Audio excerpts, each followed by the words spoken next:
Halo, saya Muhammad Sanjafir ya. Jadi pada kesempatan kali ini saya akan membahas function sorting, yaitu merge sort dan quick sort. Nah, jadi yang pertama itu saya akan menjelaskan merge sort terlebih dahulu. Jadi function ini tuh digunakan buat membagi total semua datanya. Jadi nah, setelah dibagi kita bakal ngedefinisiin hasil baginya itu ada bukan indeks, data kiri dan data kanan. Nah, terus data kiri sama data kanan yang telah dibagi itu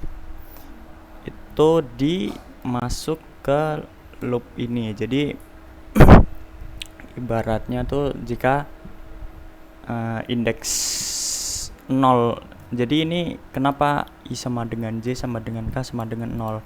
Jadi kita mau tiap data yang baru itu yang habis dibagi itu kita menghitungnya dari indeks 0, dimulainya dari indeks 0. Nah, kayak jadi ini function ini itu jika bukan jika, jadi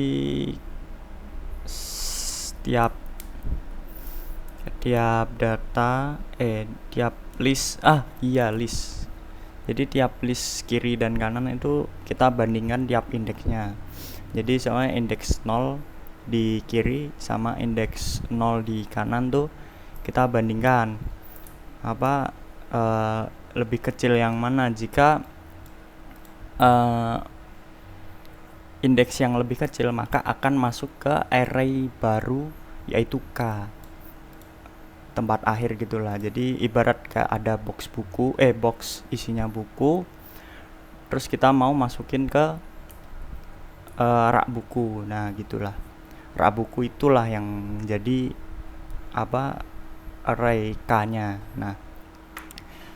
Nah, terus loop itu akan terus berjalan sampai salah satu array-nya itu habis. Jadi kalau ini dua ini, jadi kalau saya line kiri atau line kanan itu maksudnya array kiri atau kanan itu sudah habis, maka isi data di array satunya itu dimasukin ke K. Nah, kurang lebih seperti itu. Nah, contoh, ini data siswanya. Jadi ibaratnya ini dibagi 2, terus tiap indeks di array kiri dan kanan tuh dibandingin yang lebih kecil bakal masuk ke K. Intinya begitu. Nah, ini function untuk print itu sendiri ya, kurang lebih seperti itu. Terus lanjut ke quick sort. Nah, untuk quick sort ini masih aman. Oke, selanjutnya ada quick sort ya. Jadi yang pertama ini function ini itu fungsinya buat namanya rekursif atau apa gitu. Nah, jadi setelah data itu dibagi maka akan dibagi lagi sampai di ujung itu, sampai datanya kecil itu. Nah, terus ini nanti aja. Jadi kita masuk ke sini dulu aja. Jadi kita menentukan yang namanya pointer dulu. Jadi untuk pointer I itu dari kiri, dan pointer J itu untuk dari indeks paling kanan lah. Kanan -1. Kenapa -1? Karena patokan kita mengambil dari indeks paling kanan, makanya pointer J itu pakai kanan -1 karena yang paling ujung kanan itu dipakai oleh pointer dipakai oleh pivot atau patokan. Nah, untuk functionnya itu sendiri, jadi kita itu di sini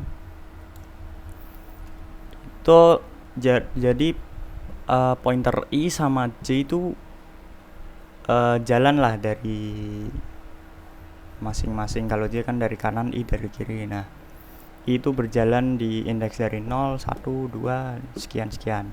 Nah, itu jika ada kayak di kiri ada angka yang lebih lebih besar dari patokan, itu bakal diganti sama hasil pengecekan pointer yang dari kanan itu. Nah, jadi kalau soalnya nih di J ada ketemu angka yang lebih kecil daripada pointer pivot. Nah, itu bakal ditukar indeks I sama J, yaitu indeks yang ditemukan angka salahnya itu ditukar sama yang dari pointer I itu tadi. Nah, ini adalah function buat menukarnya. Jadi ketika di pointer I menemukan nilai yang salah dan J juga menemukan nilai yang salah, itu bakal ditukar satu sama lain. Nah, loop itu akan terus berjalan sampai dia habis. Jadi kalau si I sama pointer I sama J itu udah ketemu, udah menyilang, itu bakal pointernya itu balik lagi ke tempat awal, yaitu return I. Nah, kurang lebih seperti itu. Terus nah, kurang lebih seperti itu. Nah, ini adalah untuk data itu sendiri. Oh iya, kan kalau udah ditukar nih sisi kiri sama kanan udah sesuai itu kan belum tentu di kiri udah urut kan. Nah, itulah fungsi dari function ini, yaitu rekursif atau apa itu. Jadi akan dibagi lagi menjadi beberapa bagian lagi sampai benar-benar kecil, nanti jadi urut lah. Jadi seumpamanya kayak ada ruangan, ada kamar-kamar nih, terus pointer tuh sebagai pengawas. Nah, pengawasnya tuh ada 2, jadi dari ujung kiri sama ujung kanan. Nah, setiap pengawasnya itu menemukan penghuni yang salah, itu kan akan ditukar dengan ruangan yang di sampingnya. Jadi ibaratnya salah RT lah. Nah, begitu. Tapi kan kalau udah gitu, udah ketemu nih, udah satu RT semua. Tapi kan belum tentu itu rumahnya sesuai dengan penghuninya, jadi masih acak. Nah, itu gunanya ini, kita akan membagi lagi dan kita akan membuat pengawas lagi di tiap RT-nya itu, dan terus sampai datanya itu habis. Nah, kurang lebih seperti itu. Terus habis kita bikin datanya, kita tinggal panggil aja function dari quicksort-nya itu sendiri.